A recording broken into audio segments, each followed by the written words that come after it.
ధవళేశ్వరం బ్యారేజీకి వరద పోటెత్తింది. భారీ వర్షాలతో గోదావరికి వరద ప్రవాహం పెరిగింది.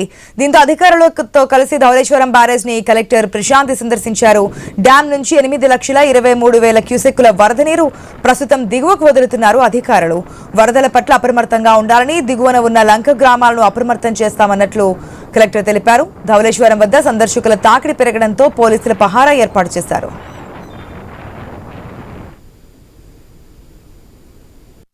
గోదావరిలో మనకి వరద నీరు అనేది కొంచెం పెరుగుతుంది, కానీ వచ్చిన నీటిని మనం ఎప్పటికప్పుడు విడిచిపెట్టడం వలన వార్నింగ్ సిస్టమ్ అయితే మనం ఇంతవరకు ఇష్యూ చేయలేదు. కానీ ఇప్పటి వరకు మనకి వచ్చిన వాటర్ని మనం యాజిటీస్గా విడిచిపెడుతున్నాం. ఇప్పుడు రాబోయే 24 అవర్స్లో ఇంకొంత వాటర్ వచ్చే అవకాశం ఉంది. ఎలా అంటే కాళేశ్వరంలో మనకి వాటర్ లెవెల్స్ పెరుగుతున్నాయి కాబట్టి అలా వచ్చుంటే మనం ఫస్ట్ వార్నింగ్ ఇష్యూ చేయడం జరుగుతుంది.